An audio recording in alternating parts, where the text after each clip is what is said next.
Magandang umaga mga kapayro. Magtatalakay lang po ako at payo, konting payo po sa mga nagpapaputok sa atin, yung kagaya nating mahihilig sa paputok. May balita na may dalawang bata na nasabugan, gaya ng mga ganyan. Yung nahuli na yung mga nag paputok na hindi pumutok, iniwan lang sa kalsada. Napakadelikado po talaga pag mga malalaking paputok. Kasi mga illegal po talaga yun. Ako, mahilig talaga ako sa paputok pero yung mga legal na lang ang mga ginagamit ko kadalasan. Hindi na ako gumagamit ng mga ganyang malalaki. Yung mga Goodbye Philippines, mga Bin Laden. Dati noon, 2006. Pero tagal, tagal ko nang tinigil yun. 2006 pababa.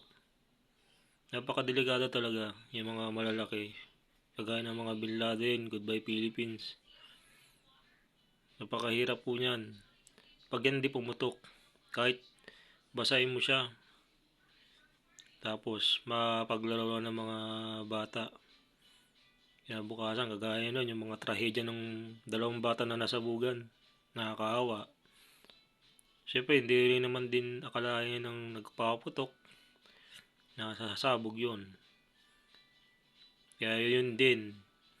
Napakahirap po. Kasi marami rin po mga CCTV sa mga ganyang syudad. Mahuhuli ka talaga kahit anong tago mo.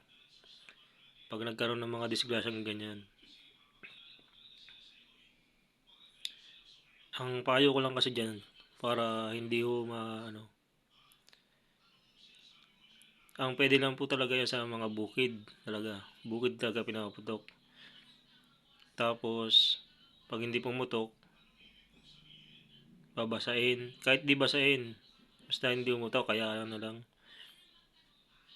Dapat may pang sikwat, pang tali. Malaki dapat, tapos ibabato sa sa talagang may tubig na kahit balde or sa ilog, ganyan, sa kanal, para talagang todong mabasa.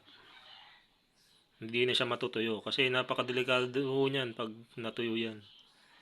Pwede ano yan magbuo siya, sumabog. Yun lang ang maipapayo ko. Sa mga mahilig naman na magpaputok ng mga illegal na paputok, ano yan, talagang maliit ang mundo. Lumiliit, walang ligtas. Kagaya niya, nangyari rin yung trahedya, magiging aral na yan.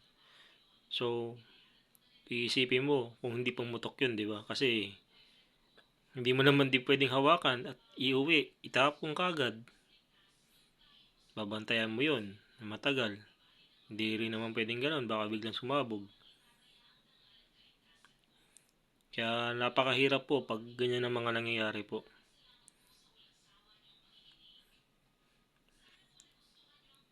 Mahirap, madaling mahuli talaga pag ganyan ang mga ganyang pinapaputok.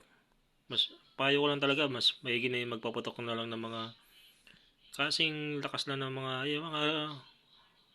3 star lang, mga maliliit lang. Whistle bomb, mga ganyan lang maliliit. Kasi napaka-delikado.